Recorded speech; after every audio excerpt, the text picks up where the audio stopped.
আইরে দয়া করো দয়াল আল্লাহ দয়া করো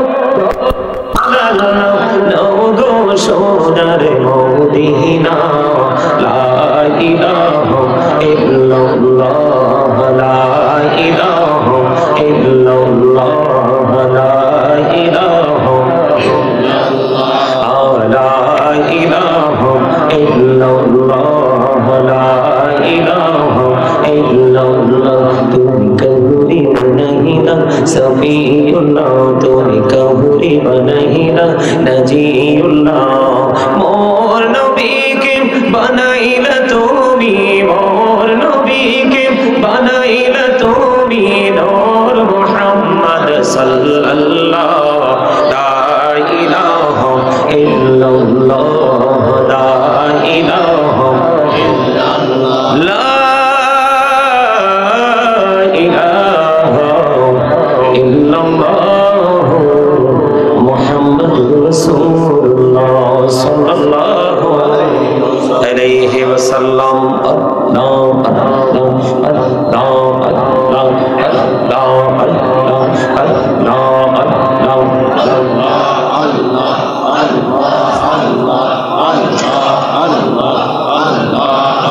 সামনে আসেন একজন সামনে বসেন সামনে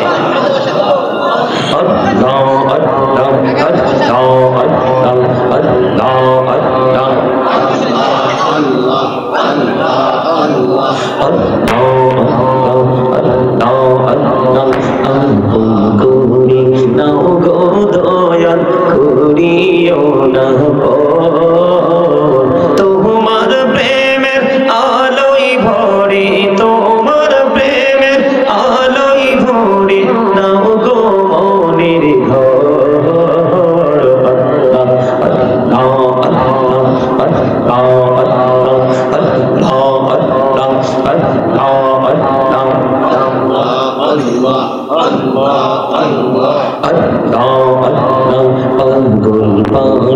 মনটা শুধু খুঁজে দিবানিসি কেমন করে বলবো রে দয়াল কেমন করে বলবো রে দয়াল তোমায় ভালোবাসি আল্লাহ আল্লাহ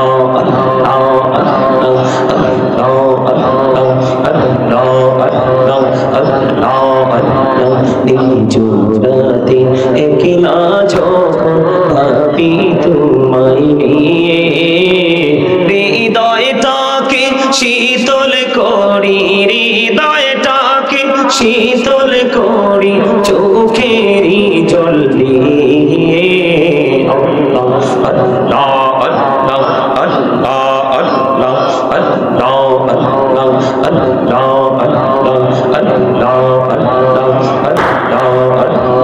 এই নামেতে এত মধু এই নামেতে এত মধু জাহানি তো আগে দয়া জাহানি তো আগে যতই জপি নামটি তোমার যতই জপি নামটি তোমার তুই মধুর লাগে দয়া তুই মধুর লাগে আল্লাহ আল্লাহ আল্লাহ আল্লাহ আল্লাহ আল্লাহ লা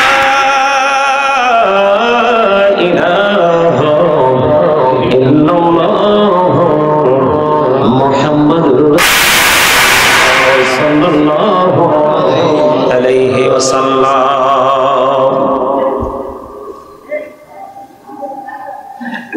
উপস্থিত সম্মানিত উলামায়ে কেরাম, আমন্ত্রিত অতিথিবৃন্দ, দাড়িপাকা আমার মুরব্বী বাবারা, যুবক ভাইরা, পর্দার অন্তরালে রয়েছেন আমার মা ও বোনেরা, বিশেষ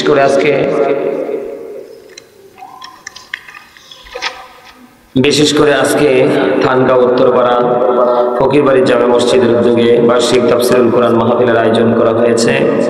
আজকে যারা টাকা দিয়ে, পয়সা দিয়ে, অর্থ দিয়ে, বুদ্ধি দিয়ে, শ্রম দিয়ে, সার্বিক সহযোগিতার মাধ্যমে আজকে যারাই জান্নাতের বাগান সাজিয়েছেন সকলের প্রতি আমার আন্তরিক সালাম। আসসালামু আলাইকুম ওয়া রাহমাতুল্লাহি ওয়া বারাকাতুহু। জান্নাতের বাগান পেয়ে সবাই খুশি? সবাই সবাই খুশি? যদি খুশি হয়ে থাকেন, আমরা এসে এতক্ষণ পর্যন্ত আল্লাহর হাবিবের শানে কয়েক মর্তবা দুরূদ ও সালাম আল্লাহর জিকির করেছি। আল্লাহ রাব্বুল আলামিন দরুদ এবং জিকির করার তৌফিক দিয়েছেন, সেই শুকরিয়া গান সকলে পড়ুন আলহামদুলিল্লাহ। জান্নাতের বাগানে আসার পরে প্রথম কাজ হচ্ছে আপনাকে আদবের সাথে বসতে হবে। কি করতে হবে? আদবের সাথে।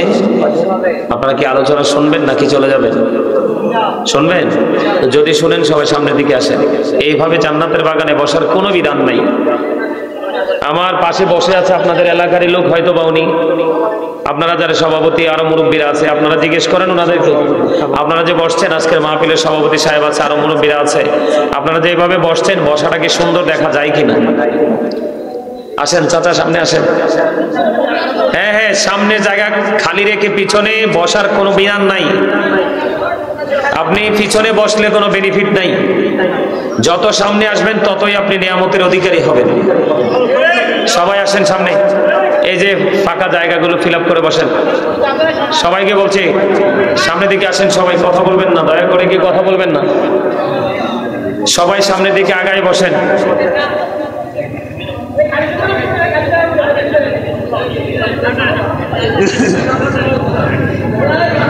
এই এটা আপনার দাদার দিনের মরিচ ক্ষেত না, এটা শশা ক্ষেত না, এটা টমেটো, কোনো কৃষি কাজের উপযোগী জায়গা না, এটা জান্নাতের বাগান। এখানে আপনি গার ফাঁক দিয়ে বসলে হবে না। এখানে আপনাকে বসতে হলে সফটনেস থাকতে হবে, আপনার মধ্যে নমনীয়তা থাকতে হবে। আপনি এখানে কি করতে আসছেন? এখান থেকে কিছু নিয়ামত নিতে আসছেন না? তো যদি নিয়ামত নিতে আসেন তাহলে আপনাকে সফট হতে হবে, নরম হতে হবে। কথা কি আমার বুঝেন আপনারা? আপনাদেরকে বললাম যে আসে না, এখনো তো বসাটা সুন্দর হয়নি। জায়গাগুলো খালি রাখেন কি জন্য? আজকে যদি এখানে সিনেমা হতো, কোন গানের আসর হতো, তাহলে কাউকে ডাকাও লাগতো না, এত সুন্দর সামিয়ানাও লাগতো না। আপনারা দাঁড়াইয়ে থাকতেন ঘন্টার পর ঘন্টা।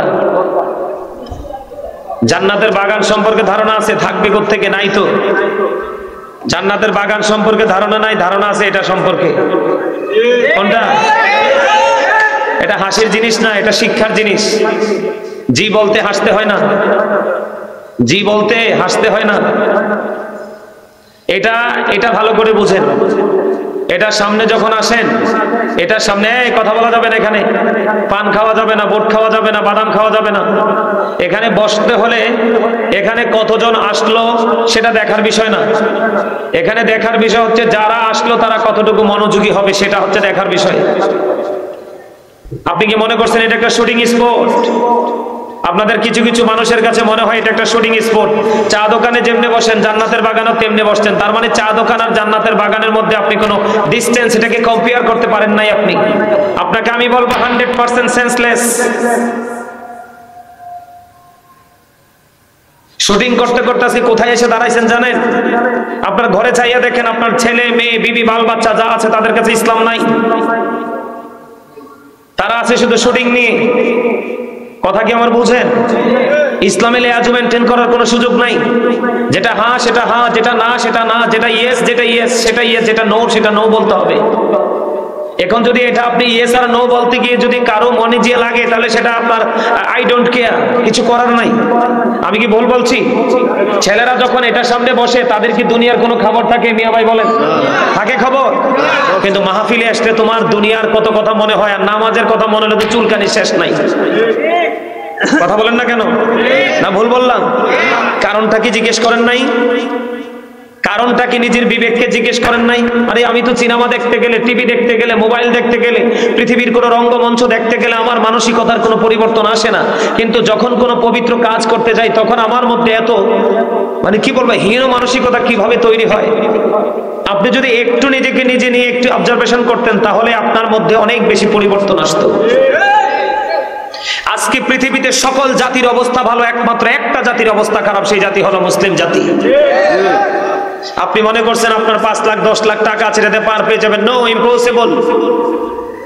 এই চিন্তাধারার মানুষ কখনোই সঠিক চিন্তাধারার মানুষ হতে পারে না। এটা একটা জান্নাতের বাগান, এখানে আসলে গুনাহ মাফ হয়। এখানে আসলে বান্দার সাথে আল্লাহর একটা সরাসরি একটা কানেকশন হয়। কি হয়? এখন কানেকশনটা কেমনে হবে? কথা বলেন, কানেকশনটা কেমনে হবে? আদবের সাথে, নমনীয়তার সাথে, ভদ্রতার সাথে আমরা যদি আল্লাহকে ডাকতে পারি তাহলে আমাদের এই ডাকটা কি হবে? কাজে লাগবে। আর নয়তো কি আমাদের এই ডাক কাজে লাগবে? তো এখন আপনারা কি চান এই ডাকটা কাজে লাগুক? সবাই চান? তাহলে এখানে সবাই যদি চান যে আমার এই ডাকটা আল্লাহর দরবারে কবুল হোক, সেটা কাজে লাগুক, তাইলে আপনাদেরকে ভদ্রতার সাথে বসতে হবে, নমনীয়তার সাথে বসতে হবে। আমি দুরূদ পড়ছি, আপনারা দুরূদ পড়েন নাই, অনেকে হাসাহাসি করছে। এটা পৃথিবীর সাধারণ কোনো মানুষ নয়, এটা এমন একজন নবী যিনি নবীদের নবী, ইমামুল মুরসালিন যাকে বলা হয়, রাহমাতাল লিল আলামিন যাকে বলা হয়, খাতামুন নবীন যাকে বলা হয়, সিরাজুম মুনীরা যাকে বলা হয়, এমন একজন নবী যেই নবীকে ভালোবেসে নবীর উপর যদি আপনি প্রত্যেকটা জুমার দিনে মাত্র 80 বার যদি দরুদ পড়তে পারেন, আপনার 80 বছরের সগীরা গুনাহ আমার আল্লাহ মাফ করে দিবে। কত বছরে? কত বছরে? প্রত্যেকটা জুমায়, বেশি না, মাত্র 80 বার। কতবার? মাত্র 80 বার দরুদ পড়বেন। নবীজি বলেছে তোমার 80 বছরের সগীরা গুনাহ মাফ হয়ে যাবে। তার মানে আপনার যত বড় গুনাহ হয় ওগুলো না, ছোট ছোট যেই গুনাহগুলো, এগুলো একটা জুমার দিনে 80 বার নবীকে মহব্বত করে দরুদ পড়ার কারণে 80 বছরের সগীরা গুনাহ মাফ হয়ে যাবে। সেই দরুদে তো আমি পড়লাম, কিন্তু আপনারা পড়তে পারেননি, অনেকে আবার প্রাণ উজাড় করে পড়ছেন।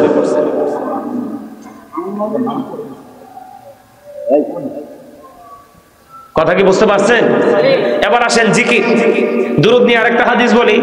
আল্লাহ রাসূল বলেছেন, হাদিস খানা এসেছে দাইলামি শরীফের মধ্যে। কি সমস্যা কি আপনাদের? সমস্যা যদি না হয় কথা সব আগে শেষ করবেন। মাহফিল চলাকালীন আবার কিসের কথা? আপনারা যখন কথা বলতে যান কানে কানে সবাই আপনাদের দিকে তাকায় থাকে। এদিকে তাকান, আমার দিকে তাকান, আমি কি বলি শুনেন। আমার আলোচনা শুনতে হলে কন্ডিশন মানতে হবে। আমি আলু ব্যাপারী না, আমি কদু ব্যাপারী না। বছরের পর বছর, বছরের পর বছর সাধনা করে কিতাব দেখে আজকে এই জায়গায় আসছি। আপনারা তো মনে করছেন এটা একটা তামাশার জায়গা। এটাকে তামাশার জায়গা মনে করা যাবে না। আপনি জানেন একজন হক্কানি আলেমকে ভালোবাসলে একটা মানুষের জীবনের পরিবর্তন কিভাবে আসে? এই আল্লাহ রাব্বুল আলামিন কি বলেছে? আমার দিকে তাকান। আল্লাহ রাব্বুল আলামিন বলেছেন, join with my dear people, come to my paradise.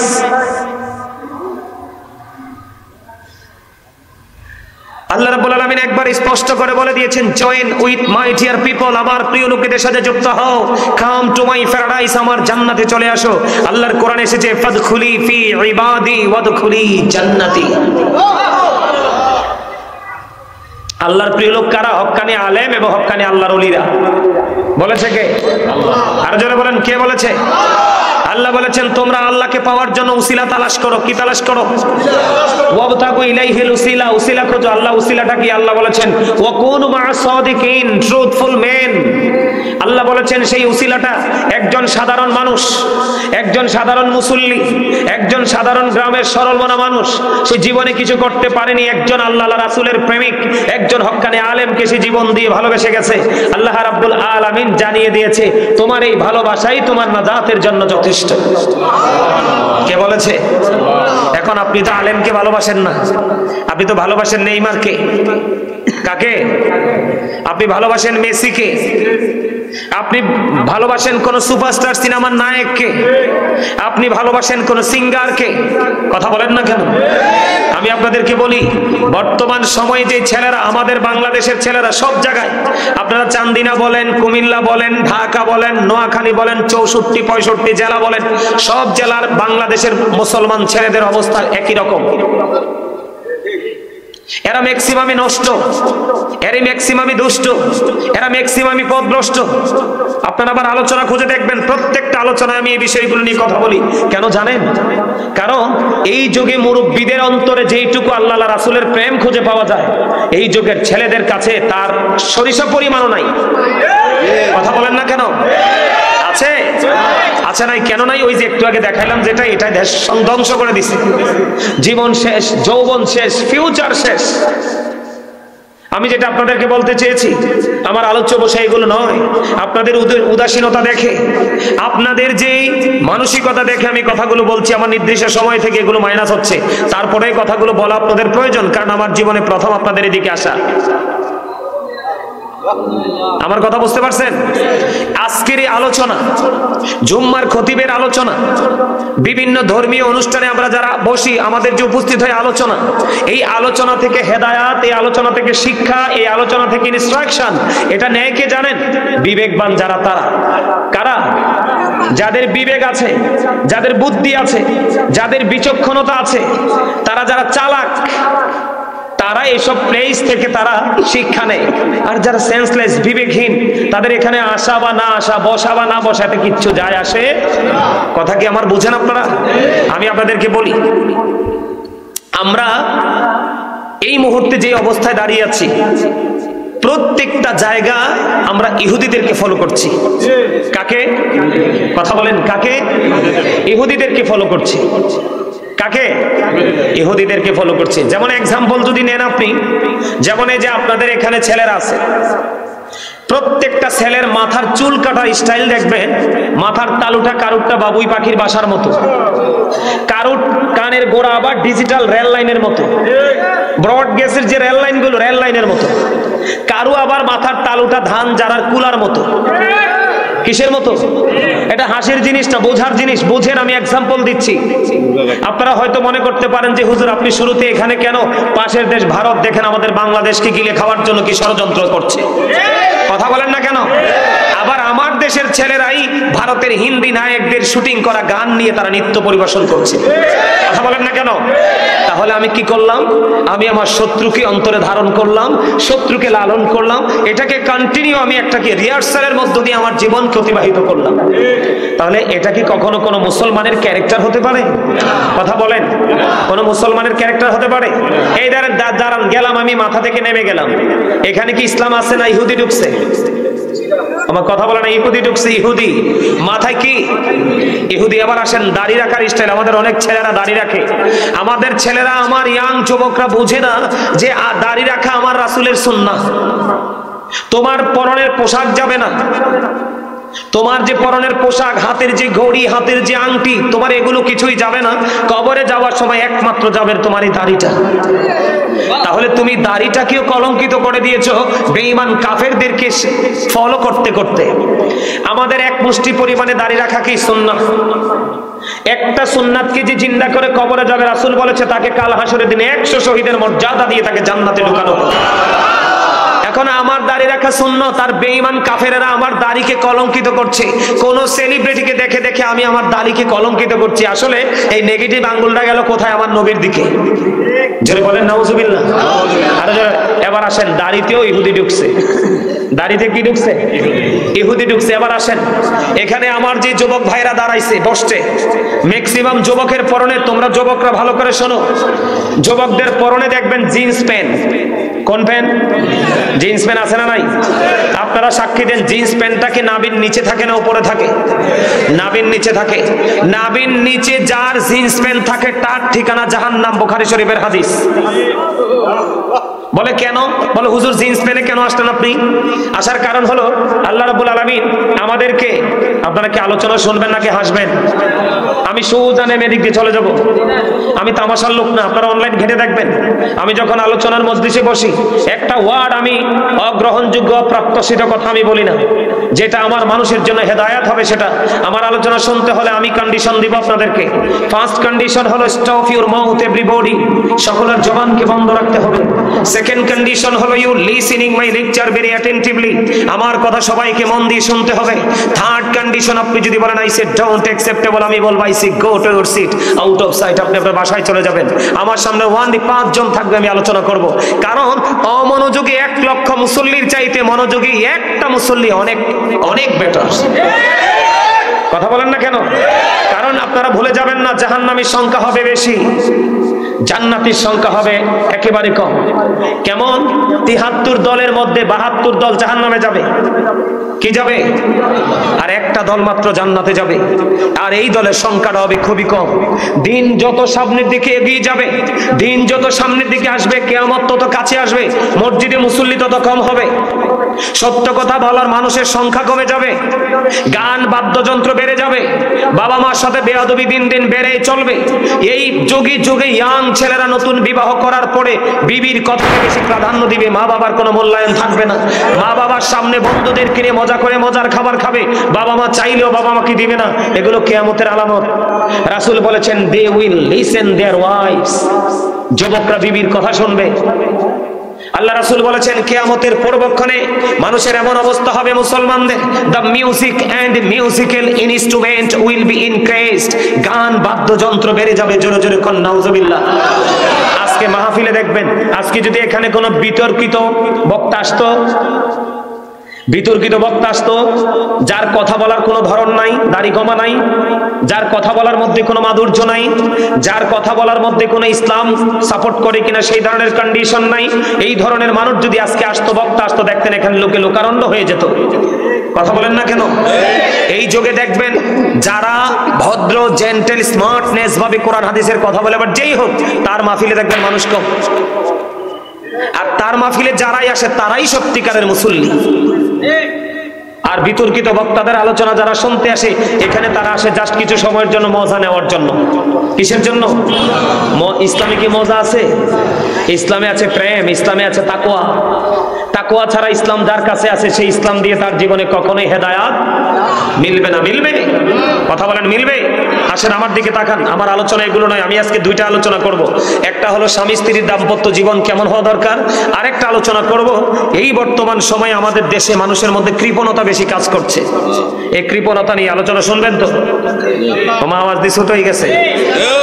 আপনি কি মনে করছেন আপনার এই মুখ দিছে আল্লাহ ভোট খাওয়ার জন্য, বাদাম খাওয়ার জন্য, চা কফি খাওয়ার জন্য, বন্ধুদের সাথে শপিং মলে কোলাহল পরিবেশে গিয়ে অপ্রাসঙ্গিক অপ্রত্যাশিত কথা বলার জন্য? নো নো, আল্লাহ রাব্বুল আলামিন আপনাকে জবান দিয়েছে আল্লাহর কাজে নিয়োজিত রাখার জন্য। আল্লাহ বলেছেন remember me then I will remember you. আল্লাহ বলেছেন remember me then I will remember you. আল্লাহ বলেছেন ফাযকুরুনি আযকুরকুম, তোমরা আমাকে স্মরণ করো, আমি তোমাদেরকে স্মরণ করব। তার মানে আল্লাহ রাব্বুল আলামিনের জিকির করার জন্য আপনাকে জবান দিয়েছে। আমি জিকির করছি, আপনি হাসছেন, কথা বলছেন, আপনি কেমন মুসলমান? কোরআন হাদিস খুলে দেখেন, আল্লাহ রাসূল বলেছে যে জিকির করে সে জিন্দা, আর যে জিকির করে না সে মুর্দা। যে জিকির করে তে যদিও অর্ধমিত শুকনা, কিন্তু সে আসলে পরিপূর্ণ জিন্দা। আর যে জিকির করে না, তাকে যদিও হৃষ্টপুষ্ট মোটা সোটা দেখা যায়, আল্লাহ রাসূল বলেছেন সে মরে গেছে অনেক আগেই। সে মারা গেছে। যেমন জীবন জীবিত এবং মৃত মানুষের মধ্যে ডিস্টেন্স আমি আপনাদেরকে বিশেষ করে যুবকদেরকে বলি, তোমাদেরকে বেশি উদাসীন দেখা যায় যেই কোনো জায়গায়, মসজিদে গেলে, মাহফিলে গেলে, যেই কোনো জায়গায় গেলে। আমি বিশেষ করে যুবকদেরকে মিন করে বলছি, কারণ আমি তোমাদেরকে নিয়ে শঙ্কিত। কারণ তোমাদের যেই জেনারেশন, এরাই যাবে ম্যাক্সিমাম জাহান্নামে, এরাই যাবে। আমি আজকে জান্নাতের বাগানে আমি তোমাদেরকে বলে গেলাম, তোমরা মোবাইলে কথাটা রেকর্ড করে রেখো। আজকে হয়তো তোমরা ইয়াং, আগামী 5 বছর পরে চুলদাড়িগুলো পেকে যাবে, সেদিন তোমরা বুঝবে যে এই 5 বছর আগে তোমরা কি করেছিলে। কারণ আগের যুগের মুরব্বীদের মধ্যে যে অনেস্টনেস থাকতো, এটা এখনকার যুবকদের মধ্যে নেই। কথা বলেন না কেন? বলছি আমি, আমার কথাগুলো আমি আলোচনা করি, আপনারা খেয়াল করেন। জীবিত এবং মৃত আমি কেন বললাম? প্রত্যেকটা পার্সন, ডবল পার্সন, খেয়াল করবেন। আবারও বলছি, listening my lecture very attentively. আমার কথাগুলো মন দিয়ে শুনবেন, আমার আলোচ্য বিষয় এগুলো নয়, আমি আপনাদেরকে ঠিক করার জন্য কথাগুলো বলছি। প্রত্যেকটা পার্সন ডবল পার্সন। কি? তার মানে প্রত্যেকটা মানুষ, একজন মানুষ দুইজন। একজন মানুষ কি? একটা মানুষকে দেখা যায়, আরেকটা মানুষকে দেখা যায়। একটা মানুষকে ধরা যায়, আরেকটা মানুষকে ধরা যায়। একটা মানুষকে স্পর্শ করা যায়, আরেকটা মানুষকে স্পর্শ করা যায় না। এদিকে তাকান। এই দেহটাকে কি বলা হয়? মানুষ। কি বলা হয়? মানুষ। মানুষটাকে ইংলিশে কি বলা হয়? ম্যান অথবা পার্সন, যেটাই বলেন আপনি। আল্লাহর কোরআনের ভাষায় যদি বলি মানুষটাকে কি বলা হয়? কখনো আল্লাহ বলেছেন ইয়া আইয়ুহান নাস, আবার কখনো বলেছেন ইনসান। এই ওয়ার্ড মিনিং, শব্দ যদিও ব্যতিক্রম, মিনিং কিন্তু একটাই, মানুষ। কি কথা বলবেন? কি আপনারা জানেননি এটা যে একটা ক্লাস? জি জি। সবাই জানেন এটা যে একটা ক্লাস? জি। আপনারা কি মনে করেন এটা একটা ক্লাস? জি। পৃথিবীর ক্লাস করলে মানুষ পথভ্রষ্ট হওয়ার সম্ভাবনা থাকে, আর এই ক্লাস করলে মানুষের দুনিয়া বা আখিরাত দুটোকে সুন্দর করা যায়। কথা বলেন না কেন? Present and future, present and future, বর্তমান এবং ভবিষ্যৎ, দুটোকেই আপনি আলোকিত করতে পারবেন যদি এখানে ক্লাস করতে পারেন, মসজিদে ক্লাস করতে পারেন। আপনার মসজিদের ইমাম সাহেব, খতিব সাহেব, এলাকার যে কোনো আলেমকে ভালোবেসে তার সাথে সময় দিতে পারেন। আমাদেরকে তাকান, এটা হলো একটা মানুষ, এই মানুষটার ভিতরে আরেকটা মানুষ থাকে, এই মানুষটার ভিতরে আরেকটা মানুষ আছে, সেই মানুষটার নাম হলো রূহ।